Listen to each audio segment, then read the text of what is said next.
My Project 1 annotated bibliography changes. I started out with removing the author's name within my summaries so that they were not being repeated. I think this made my article more clear, and there wasn't the repetition of saying the author's name multiple times when it was already stated in the citation. I also changed in my first paragraph some grammatical errors with capitalization. I turned social detriments and health inequalities, morbidity and mortality, and lastly risk factors, all lowercase letters. I continued to remove the author's name when restated throughout my project. I did this to create clarity, and also it was suggested in the feedback I received. I also chose to incorporate a third multimodal piece, and I used a GIF based off of Tumblr. It discusses an unconscious bias, which was what my overall project was about. And lastly, I incorporated a reflection piece.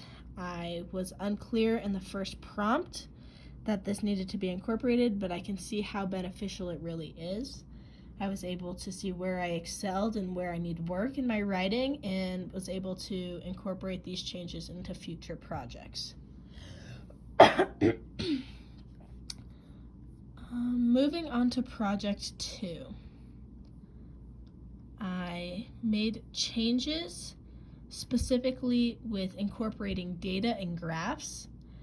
An example that I did was 30% of African Americans believe that their health is dependent upon fate or destiny, and only about 50% feel that health is a high priority.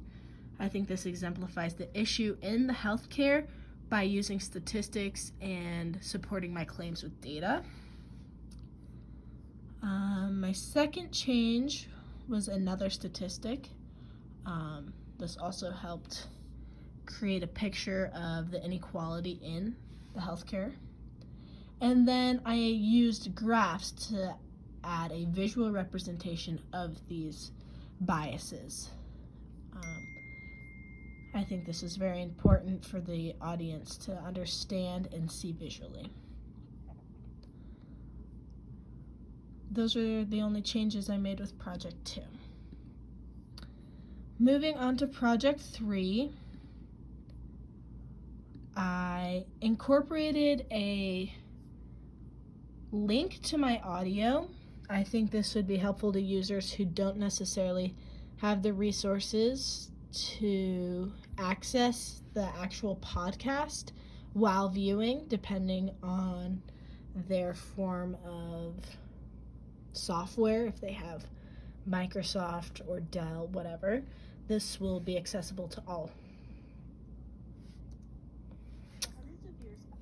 I also chose to change the order of which my slides were presented. I think previously in my first draft that I had submitted, it was in a good order, but by changing it, I think it correlates my voiceover better. And when I'm talking about actually implicit bias in the definition, I discuss the implicit bias in the voiceover. And lastly, I added patient responsibility and socioeconomics as a factor. I wanted the opposing view to be incorporated into my presentation. I hadn't done that. In my previous draft, I only talked about my side. So I think this is important to give both perspectives visually, and the viewers will have a better idea of the opposition. I added data to support the opposition, and I think what I put into my PowerPoint exemplifies why implicit bias is such an issue in our healthcare. And those were the changes I made with my 3 projects. I hope that my audience has